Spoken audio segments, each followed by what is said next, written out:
Welcome to episode 232 of the Thunder Underground podcast. Trent and Jason here, and this week we've got Don Jamieson on this podcast. Quite an honor. We now have 2/3 of That Metal Show on this podcast. Yes, we have. Jim Florentine, we're coming for you, buddy. That's right. You know what I thought of, like, literally whenever after we recorded the last podcast? Okay. That, this is going to be totally irrelevant now because it's lost all its greatness that if I had said it on that episode. Yeah. But, we were gone for almost 5 weeks, I think. Mm-hmm. We were gone so long that a Tool album was released while we were gone. Yeah. And I'm like, that would have been funny as fuck if I'd said that last week, right? Or earlier this week. How so? What do you mean? I'm just saying that our hiatus was so long that Tool put out an album. Oh, okay. Jesus Christ. Because it had been, almost 14 years since it I'm an airhead. Fuck me. Well, it's just that, the Tool doesn't come up on my radar very much, so sorry. They used to. I admit. And there's nothing wrong with that. Tool's a great band. It's just... Should we go on a tangent real quick? We both listen to this album. We always do. Yeah. We can go on a tangent. We can do whatever the fuck we want. A real early tangent here. Hey. I listened to this album in its entirety when I was in Colorado with Sean Rust. Shout out to him. We sat down in a tent and listened to this album because we were working in the campground at Seven Peaks Music Festival. Yeah. And I was pleasantly surprised at how much I liked it. And I know that there's a lot of people that are like, Tool's one of those bands that people are one way or the other about, especially lately. Yeah. The hate's come out in full force, but I used to really hate this band back in the day. Mm-hmm. Then I kind of became indifferent towards them. Yeah. And then now hearing this new stuff, I don't know. It got me more excited about Tool than I've ever been before. But it's not saying I'm super excited about it, but you know what I mean? Yeah. Well, my thing is me, when the first few albums I was on board. I was really excited about them. And I don't even know why, but I don't know, it just dropped off for me. I just got off the train, as some would say. Right. I don't know. Or, I really don't, because they don't suck. They're actually a great band. It's just, I don't know. I think the older I get, my tastes become more basic in a way. Not as cerebral. I don't know, Right. But there was so much, and that sounds stupid because it's been 13 years since I've done anything new. So for me to say, as I get older, right. But, whatever. And I really don't, for me, I don't appreciate their live show. I haven't seen it since Ozfest in 98, but from all accounts, you can barely see them. There's so much other shit going on, which I get you want to put on a show, but when you can't even see him and Maynard's way in the back, I think you're stealing money from the fans. So that was just another reason why I was like, yeah, whatever, fuck them. But this record, I think, was really cool in a way. Melissa and I sat down and listened to it, and it's got great performances. I'm not going to say that about Chocolate Chip Trip. What the fuck is that? Dude, that was fucking cool, because that was just basically a drum solo, right? Yeah, well, I don't know, man. With some other shit going on. And also, and that dude's a great fucking how fucked we are? You know how old we're getting? You know how much time has passed? The drummer for Tool is almost 60 years old. He's really that old? Let that sink in. Buddy. Danny Carey's really almost 58. 60. I didn't know that. I looked it up. Wow. Let that sink in, Broham. We're moving on up that ladder, buddy. Well, speaking of... Anyways, hold on. Okay. So I'm not done, God damn it. So it's just like, we listen to one song, cool. Another one starts, that one's a little longer. Next thing you know, you get an album, and the goddamn songs are 16 minutes long. It's insane. But the one fucking song, I can't ever remember the title. The last song, Tempest? It's fucking great. Yeah. It's awesome. So, definitely. Good on Tool. And, so many people love them. And so I'm very happy for their fans. And, they're killing it. They're number one everywhere. And when you can have your rock band doing that, I love it. I was talking to Mike Thrasher about it when we were at Kaboo, and he said, he said he didn't really love it that much, and he's always been a pretty big Tool fan, but he said he thought the album was basically like an hour and 15-minute long intro to get to Tempest. I get that in a way. He's right. I understand that. But I don't know those songs like Descending and what the other couple songs are fucking good, And Thrasher has every right to say that because he's been a very big fan of them. Right. For as long as, we should have him on to talk about this record or fucking talk about Tool or something. Yeah. That's a good idea. Do that. Maybe not 9 Inch Nails because I don't know. That would be, at least I could be more on board with that because I could talk more about it. I couldn't be on board with that at all. It's hurtful to me. But no, like what you said about it being number one, that's like a great thing. It is a very great thing. For it to, for something like that to happen in this day and age, to sell enough albums to knock Taylor Swift off the number one spot is huge, no matter who it is. Slipknot didn't even do that, right? Did they debut? So. Or did they debut? They might have debuted at number one. And then... Slipknot went number one. Okay. But I don't think it didn't line up to where they could knock off Taylor Swift or whatever. Well, yeah, I know that. But I meant I couldn't remember if that album dropped to number one or not. But there's only a few bands out there like those two and Metallica and maybe a couple other ones that really can do that anymore. So, yeah. So, by the way, we should mention our sponsors. Shit. I guess... it's not the worst thing to mention the sponsors 4 minutes into the episode. But it's all good. Okay. We needed to talk about Tool because it's a relevant topic in this day and age of rock and roll, right? Exactly. But we are sponsored every week by MedFarm and DEB Concerts. MedFarm is located right in Broken Arrow, not far from where I live. They're off Highway 51 at 24683 East Highway 51. Just about a quarter mile east of Oneida Road. Can't miss them. They've got banners out there and they've got a big sign. Stop in there. Check out their wide selection. They've always got specials going on. They're always doing discounts. And one of those discounts happens to be us. If you mention Thunder Underground, tell them you heard about them on the podcast. They will give you 10% off your order. They're always running specials on other stuff. So if you follow them on Facebook, you can find out about all that. They've got a doctor on site every Friday and Saturday from 11 to 1 if you need to get your medical card as well. So get in there and check them out. Follow them on Facebook and Instagram. That's at MedFarmOK on Instagram. And their website is medfarmok.com. And farm is PHARM.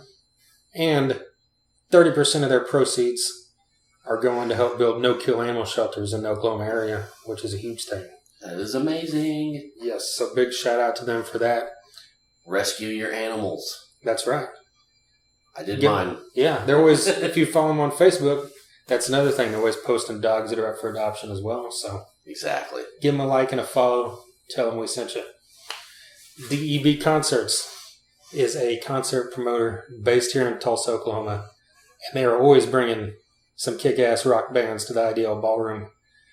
And we are happy to have had many of those bands on this podcast and have seen a good majority of these bands. Of course. Tom Kiefer's been there, Sebastian Bach, Jack Russell's Great White, Lita Ford, Saxon, Junkyard, LA Guns, Warrant, Firehouse. A huge long list, and the list keeps growing. Coming up here on October 19th, they've got Last in Line coming to Tulsa. If you're not familiar with Last in Line, look them up. It's two of the original members of Dio. They play some of the Dio songs, and they've also got 3 albums worth of amazing original music now as well. And they've also going to have Fist of Rage opening up that show. Can't wait. Yeah, so hit up Fist of Rage to get discount tickets beforehand. And check this show out. It's going to be amazing. Vivian Campbell from Last in Line, and of course from Def Leppard, has been on this podcast recently, so check that out. And then November 22nd, is it November 23rd? November 23rd. That's right, November 23rd, Vixen will be at the Ideal Ballroom along with the Iron Maidens and Down for Five. The Iron Maidens are an all-female Iron Maiden tribute band. Vixen, of course, you remember from the 80s, and Down for Five is a Tulsa area band that kicks ass. So hit up Down for Five for your discount tickets ahead of time as well. no matter, even if you're not in a Tulsa area, Down for Five and Fist of Rage and all these bands, you can hit them up, PayPal, they'll send you the tickets as well. It's a good way to save some money and to help them out as well. So check those out and follow DEB Concerts. Get on Facebook, look up Streets Gone Wild, follow that page, get all the updates, follow them on Twitter, tell them we sent you, and a huge thanks to them for sponsoring this podcast. Definitely. And also mention Eddie Trunk will be hosting both those shows. Of course.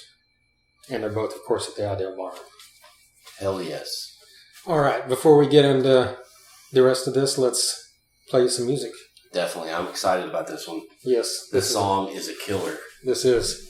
So before we talk about it, let's just play it for you. This is a brand new song from Void Vader called Monster.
Monster from Void Vader. That's a brand new song that's going to be on the re-release of their Stranded album.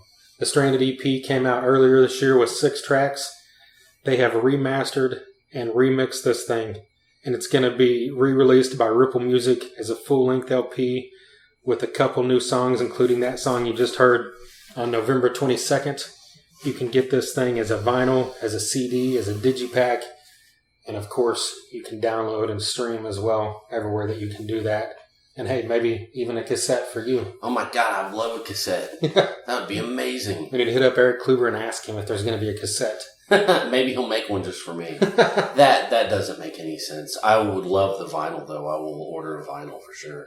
This is a great song.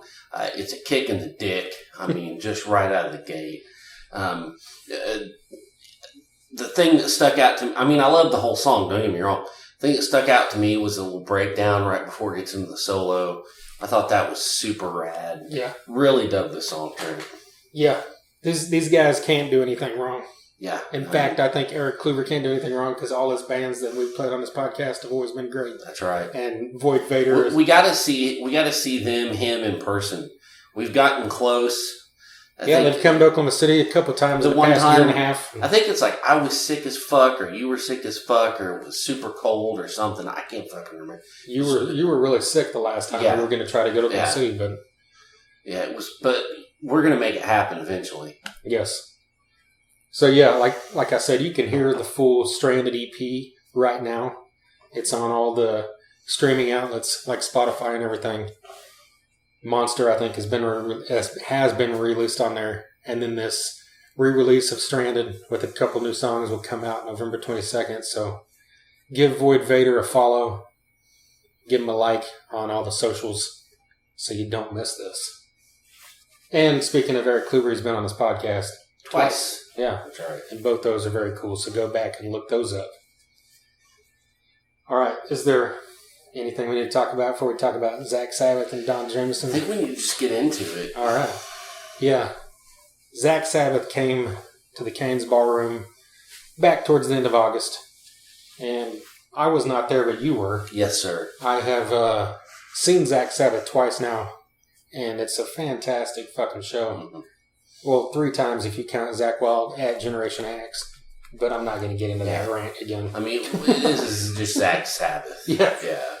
My whole rant about that was, I'm like, we've got Zach Sabbath. That's what that's meant for. You don't need to do that at the G3. Yeah. I'm calling it G3. At Generation X. But anyway, Zach Sabbath is a fucking master of the guitar. And, of course, he already sounds kind of like Ozzy anyway when he sings the heavy metal stuff. So this is like a no-brainer for him to do. And it's a really cool idea. And I remember when it first happened, we talked about it and thought, this is just going to be something he does a few times in California. We're never going to get to see that. Yeah. And then now it's like a full-blown thing. Yeah, exactly. They're doing headline tours and everywhere. And they came here with our guest of honor, Don Jamieson, doing the opening act. So, how was it? Well, it was great. You know, I saw Zach Sabbath at Rocklahoma a couple years ago, and they got cut by the Storms. Right. They got about 25 minutes into their set, I think. But it was one of those things, kind of like the Anthrax set the year before, I think, where it's like it was just so spot on and so intense,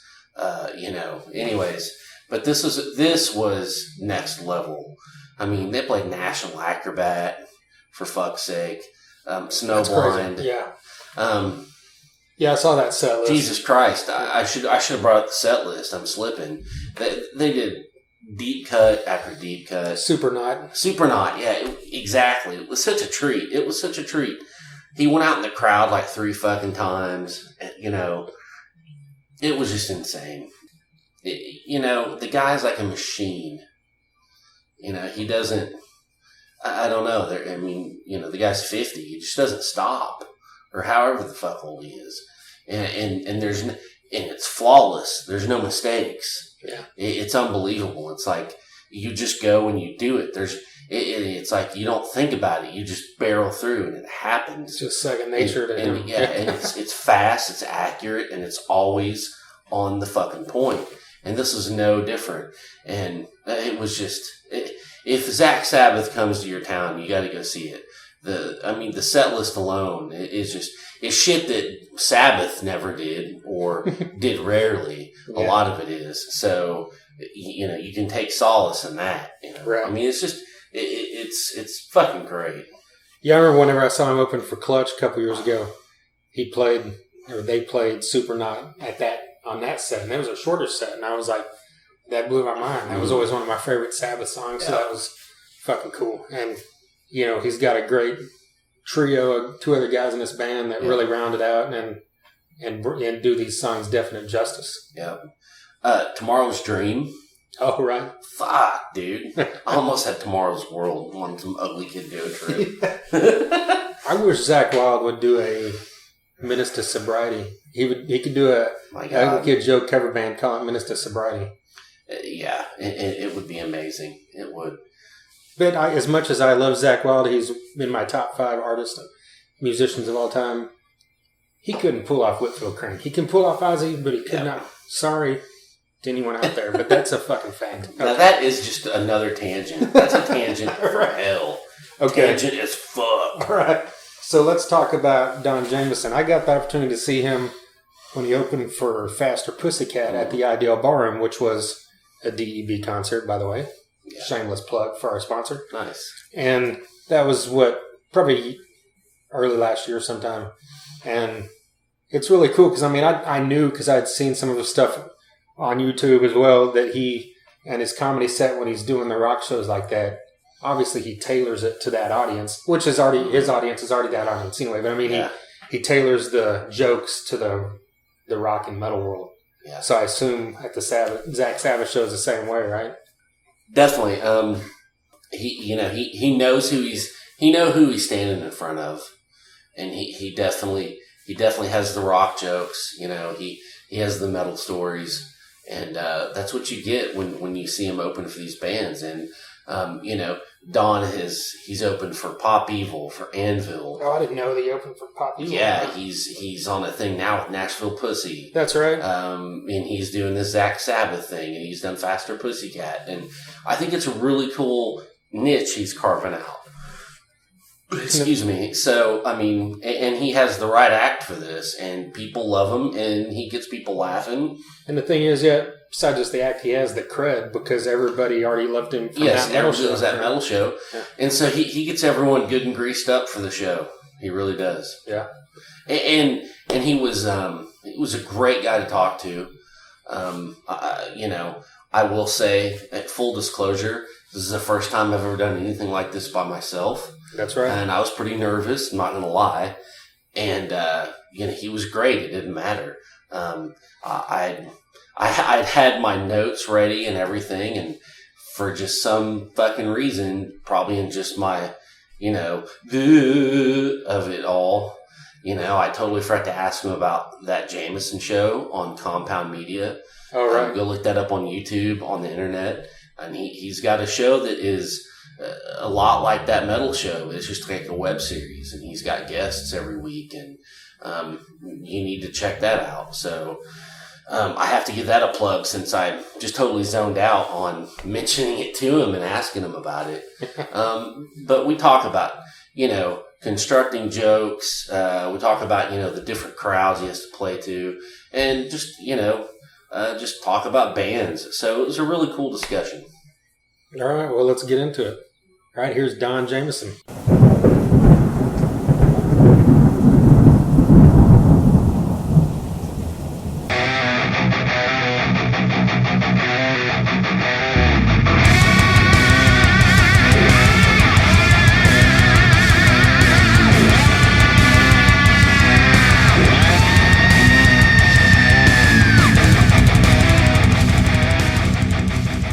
So, are we rolling? Yeah. Look at you. You're like, you're sneaking up on me. You stealth me, Jason. You stealth me. Let's see if I'll just play it cool. See if I can get him to shit talk Zakk Wylde a little bit. No. He doesn't know you might be in the next room. Dude, honestly, man, if you can't have fun on this tour, it's ridiculous. I'm going up telling 30 minutes of sex, drugs, and rock and roll jokes. And then Zach and the boys go up and they play the 2 hours of the greatest songs ever written. It writes itself, man. Yeah, definitely. Well, I guess the obvious question, how is these rock tours, the mindset and the preparation as opposed to just, your normal stand-up or just in a comedy club? Yeah, right. Well, the comedy club, of course, is like people are seated. They've had a reasonable amount of drinks. They know it's going to be a comedy show. And on this, I just ask, hey, do me a favor. Just put me in the advertising so people know, like, it's going to be something a little different. Yeah. So if you see the posters here, it'll say something about, me doing comedy and that way people want to come in and check it out. They're welcome to, man. Yeah. And if they don't, just like another opening band, they could say, nah, we'll wait till the headliner goes on. Some people are like that, and that's cool. But, man, I'll tell you, people dig it, man. It seems to work really well. But I target the material to the audience. Yeah, definitely. And is there any, to get even more specific on that, is there like, as opposed to Pop Evil or Anvil or Faster Pussycat, is there a kind of a difference or a, Yeah, with the specific bands, definitely. Because, I wrote a whole bunch of jokes about Zach and, some jokes about Black Sabbath, to kind of cater to this tour a little bit more. And you'll hear me, I'll talk about Faster Pussycat out there tonight and stuff and some of the other bands that I've toured with. But I try to come and bring some new material. That's kind of specific to the tour. I mean, everybody in that room loves Black Sabbath, so there's not a reference you can't make that people aren't going to understand. You kind of get a captive audience. Yeah, and and then the Zach Sabbath set list is all deep tracks, man. It's like there's no hits in there, so it's awesome. It's for the hardest of the hardcore. Yeah, I have not looked up the set list just on purpose. I want to be surprised. Yeah, so, no, I know. And nowadays we're so tempted to because you could just go look it up, but it's. You know what? This is one of those set lists where it's like, even if you do look it up, you're going to be like twice the sight. Nice. Well, Faster Pussycat alone must have given you like an hour's worth of material.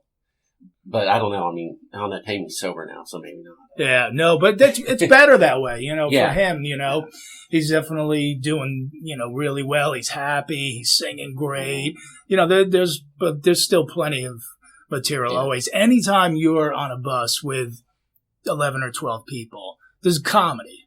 It just, there's just no way around it. You're in these tight quarters for a month or 2 months and, but those guys, they were the first ones that really take me out on a full tour. And, those are my boys and that's where it all started for me. So, those guys are amazing and hilarious. So they're all characters, I've known Tammy for years. I'm glad he's doing great. And hopefully, we took this summer off from touring. Hopefully we'll do it again next summer. Yeah.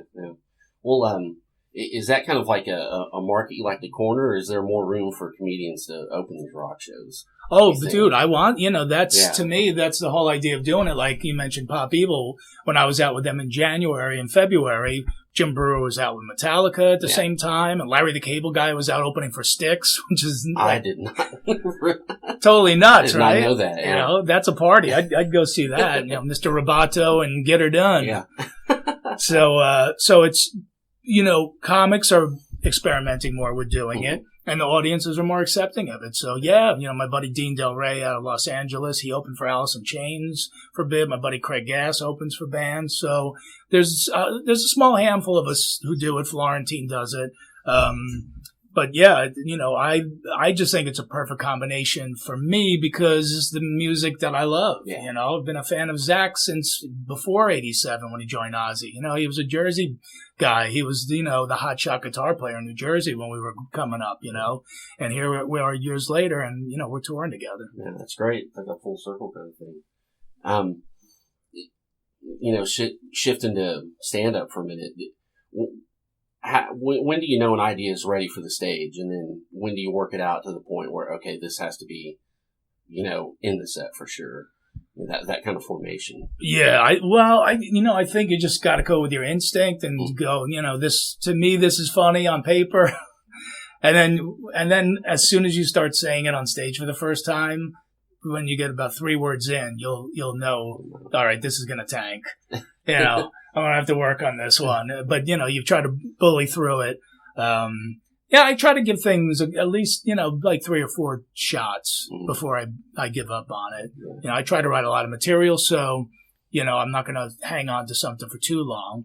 But usually it's the stuff that usually right away gets the laughs. Yeah. And I go, okay, good. I have something solid here, and now I can build off of that.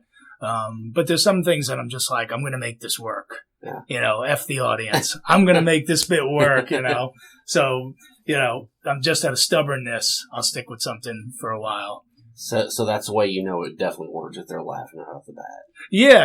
And, so it's just like, you write it on the paper and then it takes a few times just saying it out loud. Like a band gets to practice somewhere, right? Yeah. They have a rehearsal studio. They have someone's garage, wherever it is. I don't have that. My practice is when I get on stage.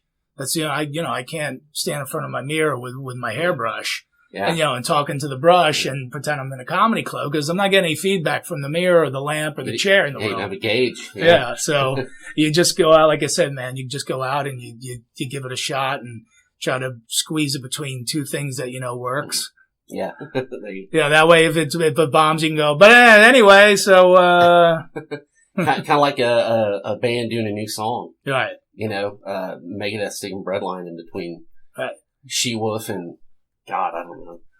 Holy Wars or something. Yeah, Holy Wars. And it's like, okay, all is forgiven. Yeah, exactly. Because if you follow up Breadline with Holy Wars, it's like, okay, no problem. Well, I mean, that happened when they came to Brady Theater in the 90s. They did Breadline, and it was just dead. Mm-hmm. And, I mean, they didn't even wait for a pause. They went right into She-Wolf, and everybody comes back up again. So. Yeah. That's I actually dig that song. I get it. I do too, man. I do too. And it's funny with bands because I see it more and more. It's like fans will want to hear deep cuts and stuff like that, but then you play them, and then people leave and go get a beer, or they just stand there and go, wait, what is this? Huh? Is it? So that's the tricky part. There's certain bands, they have to do the hits, of course. And then there's certain bands that they play whatever they want to, and that's cool. Well, Trunk does a lot of cruises. Was there ever any idea of like a That Metal cruise? Or is that kind of covered by maybe Monsters of Rock, you think? Well, I mean, we talked about it at one point, but, we're on VH1 Classic, bro. That budget was, pretty tight, which, the good thing about being on a small network with a small budget is that they repeated the show over and over and over again. So eventually people would see you on TV just flipping through. But the downside is, we couldn't do that metal festival. We couldn't do that metal cruise. There just wasn't the staff for it. But, we have a blast on Monsters of Rock cruise. I'm going to do the Megadeth cruise this year too. Nice. So, those are so much fun. The last time I did Monsters, I went in to get my paycheck, which I feel actually bad taking their money because it's so great. And the guy's like, did you have fun on this cruise? And I go, Larry, I always have fun. This is the funnest time of the year. He's like, no, I'm just concerned because you made every one of your assignments, and I was just worried you weren't having enough fun, that I should be out partying a little harder because, and missing some of my assignments. I go, no, man, I'm a pro, man. You give me something to do, I'll go do it. And, if, the head's, a little sore, I'll power through it, man. I'm professional. You're pro. Well, how tiring or maybe it doesn't get tiring at all, the constant, when's that metal show coming back? Or never. Or, hey, do it on this. Like, it's that easy. Yeah. Look, we can't expect people to understand that it's not easy to just put somewhere else. But it is. What it always comes down to is what? Money. Mm-hmm. If you put it on YouTube, you still have to rent a studio. You still have to hire a staff, a director, cameraman, and all that stuff. So, and book guests and fly them in. So it's always about money. But no, as far as people asking, dude, we're grateful that people, have such a passion for the show still. We've been off 3 years now, and people still, want to know the same thing. When's it coming back? Is it going to come back? Can you guys do it again? And I talk about it on stage, but, we're still three best friends, man. If someone comes along and wants to do it, that's the right place, man. We'll do it in a second. So, definitely. But no, 10 years ago, nobody was looking for me. So, to have any fans and to have fans, we're metalheads. We're passionate about the things that we love. Mm-hmm.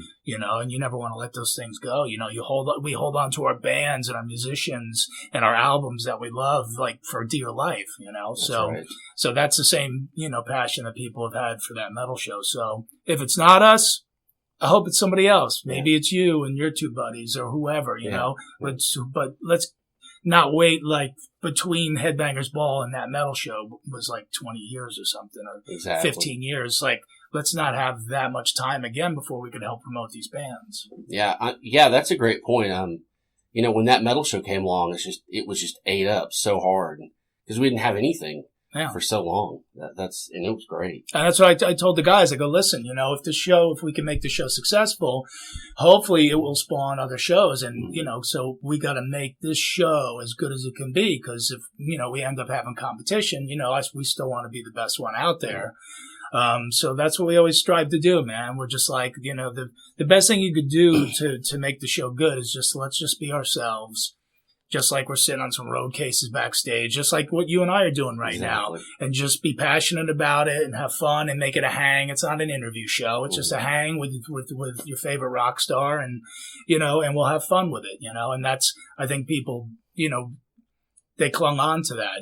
We weren't posers, we're not posers, this is what we have a passion for. And, for my whole life, mixing comedy with rock was always my dream, at some point. So, I've been living it, which is great. And now the touring, man, it's been killer. Yeah.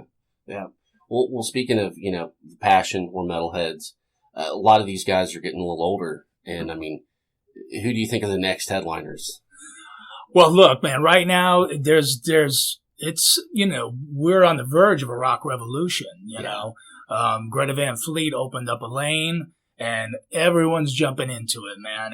And from all different angles, not just 70s influence sound like they are. Obviously very Led Zeppelin, but there's other bands that are similar to them.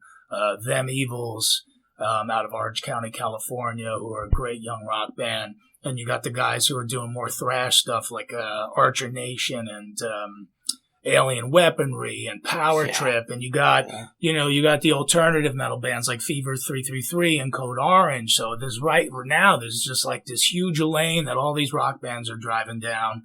And, going back to what you asked before, like that metal show, man, now would be the time to bring it back because, man, the scene's super healthy, man.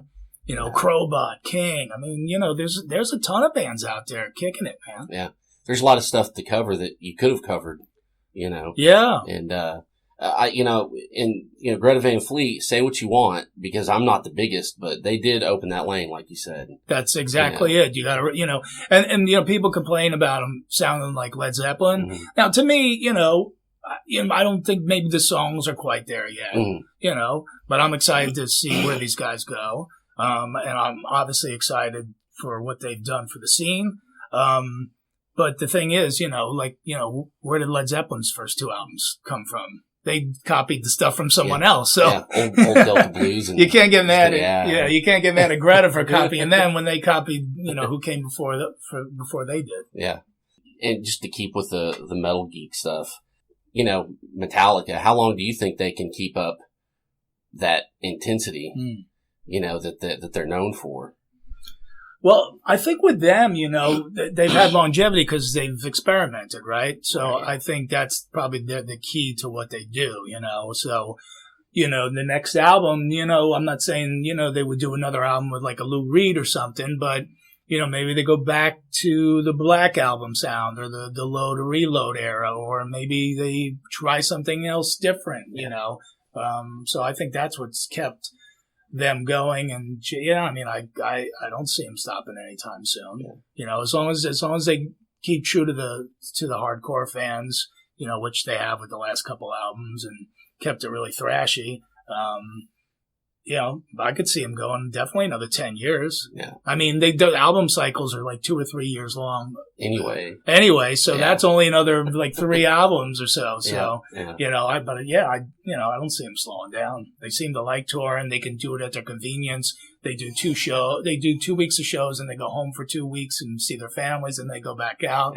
Yeah. When you're able to make that much money on tour, you can tour in a much more casual manner. You don't have to work every night for 60 days straight. Yeah, exactly. Exactly. Well, from, my research is correct over the years. You like a lot of the extreme stuff, the death stuff. And if you were to tell one person that wasn't really into that kind of stuff, one album to check out, what would it be? Yeah, it's funny, man. They say you get more mellow when you get older, but I'm like, I search out more extreme bands. Yeah. For me, the gateway band was Amon Amarth. Okay. So that's probably where I would direct them, pick up Twilight of the Thunder God, because that's the album that crossed me over into death metal. Because you had, first of all, you had these great songs that told these, Viking stories, but you had the death metal growl, but yet you also had melody, very like Iron Maiden-esque type of melodies. I was like, wow, this is such a cool, mishmash of a lot of different things. But, I would definitely start there. Mm-hmm. And then once you're, for people who are not used to the death growl, like once you can kind of deal with what Johan does, man, which is spectacular, then you could branch off, and then you could try like Gatecreeper or Bloodbath or, a million other great death metal bands. Obviously 6 Feet Under, bands like that I love. Well, as far as, records this year, what have been your tops that you're listening to? New stuff. Yeah, new stuff. I know, the new Crowbutt album is coming out soon. Yeah. Oh boy. They all kind of jammed together, but I could look at my Spotify real quick. Yeah, I try to. You want to shoot me a couple that you like? Yeah, I've been really in a rock thing this year. Is more of a metal thing. Yeah, I really love the Rival Sons. Yes, Damon Johnson's solo album is fucking great to me. This band High Risk, man. Really, new wave of young kids, but it sounds just like the new wave of British heavy metal. Really? Yeah, I have not heard that. Stuff. I will dial that up in the car. Yeah, it's like almost like very early Maiden. Yeah. Like it could have been on that new wave of British heavy metal album back then. The new Clutch is really good. Yes, it is, yeah. I'm just going through my thing. I got a lot of death metal in here, man. My buddy Dizzy Reed from Guns N' Roses has a new album out, which is really good, man. Rock and roll ain't easy. I mentioned the Gatecreeper, man. I love those guys. Inglorious is a great band out of England. Record, yeah, that's killer. So that guy can sing like mad. He's legit. God. Yeah. So, and then I know, King Diamond has an album coming out, I think later this year, which I'm really excited. You mentioned the Rival Sons, which is killer. Mm-hmm. So yeah, that's, there's a lot out there, man. You just got to go, look. Oh, Tomb Mold. Yes, Tomb Mold. Tomb Mold. That's my new death metal jam. I like it. Like it's a great year for all this. It's a good time for it. Yeah, and even these death metal tours are packing clubs, man, which is cool, man. But it's whatever you're into, Yeah. Like I like to go outside my comfort zone and check out new stuff. Whenever I kind of think I resist something, I go, no, let me check this out. Yeah. Let me see if I'm missing something here. Yeah, you never know what you're gonna find. Huh. Yeah. Well, thanks for the time, man. That's about it. Yeah, that was killer. See, that's like doing that metal show. Yeah, exactly. Sit down, start talking. I could go. I could keep going, but I won't. But they haven't. Black Star Riders hasn't come out yet, but the 2 songs I've heard are great. It's amazing. So I toured with those guys too, man. Really, just the awesome. Greatest, man. Yeah. Hearing Thin Lizzy stories from Scott Gorham.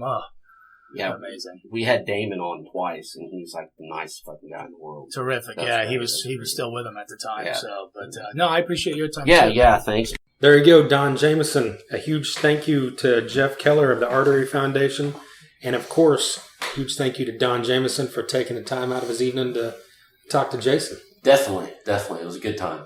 Yeah. So, like you mentioned ahead of time, that's the first one that you did solo. Recently, I did the Vivian Campbell one solo, so we're kind of branching out here, right? Yeah, we're branching out. We're even. Yeah. We've done the one recently, the third Night Demon episode has you with Justin filling in for me and JP. And so, hey, we're making it happen when we can, right? That's right. I mean, if the opportunity's there and this guy can do it or this guy can't do it, well, we got to figure out a way to make it work if it's, if it's a good You know, what are we going to say? No to Vivian Campbell? I don't think so. Fuck no. No one says no to Vivian Campbell. Exactly. And same with Don Jamieson. We're not going to not do it. I know. We actually met him at Streets Gone Wild. Remember that? We did. I was super hammered. Yeah. And he probably remember that. He's like, oh, this is that hammered dude from Streets Gone Wild 3 years ago. We gave him a Thunder Underground card, and I was like, here, check out our podcast. It's probably way better than your buddy Eddie Drunk's. Did you say that? Yeah. When you were drunk? I was hammered, dude. And he was like, all right. And the next day I was like, man, I'm an asshole. Well, I guess he didn't remember that until right now. If he's listening, I don't know. Yeah. This also another first. Like, this is the first comedian we've had on as a guest, right? Yeah, so it's great. Works out. Technically. I mean, JP's a comedian at the heart. Exactly. But you know what I mean? Like, someone that is a full-time comedian. And, you know, of course, from that metal show and, of course, from all his great comedy stuff, look him up. Look up his website. Buy his stuff. Don Jamieson. I love it because he's got that. I remember he had that shirt where it was written like Judas Priest and all kinds of cool shit. Yeah. So, and the cool thing was he was always the guy on that metal show of the three of them that was into like the really fucking heavy shit. Yes. You know? I'm sure. I don't know. I haven't even listened to this yet. I kind of asked him about that. I know you talked about that. Went into that a little bit. All right, cool. All right, well, once again, if this is your first time listening, we appreciate it. If you're into all that stuff that metal show kind of started on, which was like the Eddie Trunk kind of stuff, before they kind of branched out into heavier stuff, we've had on all the guys from LA Guns and Dokken, Tesla, Warrant, Great White, Firehouse, Trickster, Lillian Axe, Bullet Boys, Slaughter. We've had on guys from Kiss, Gene Simmons, Bruce Kulick, Vivian Campbell from Def Leppard, like I mentioned, guys from Seven Dust, Candlebox, Black Dahlia Murder, COC, Ricky, Crowbar, Megadeth. Ricky Warwick from Black Star Riders. And Damon Johnson when he was in Black Star Riders. And when he supported his solo record. That's right. Which is another... This year, 2019, is going to be harder than you think It definitely is. To make up a best of 2019 list. Because you remember Damon Johnson's album came out this year. Yeah. At the beginning of this year. So you got to remember that. Well, and I just listened and that's definitely a top album. I just listened to the new Big Wreck record. And that's holy fucking dicks. I told you that last time. That record is insane. It's so good. Just the new Sacred Reich I listened to today, it was fucking awesome. I mean, it's going to be, for me, I already know it's going to be more rock leaning this year than metal. Yeah. The metal is still there. It's just kind of how things have went with my tastes this year, and that's okay. Yeah, no, I've finally listened to Tom Kiefer a couple times. That's a great record. Fantastic. But you got to think metal, we've still got Life of Agony coming here in a few weeks, 2 or 3 weeks. Yep. We've got Silver Tomb coming. Yeah. Which there's a couple tracks out already. And by the way, Kenny Hickey was on Joss's podcast, and it was fucking excellent. It was pretty damn good. If you're a Typo Negative fan, like literally, there's over an hour worth of talk just about Typo Negative. It's great. And Peter Steele. So you got to check that out.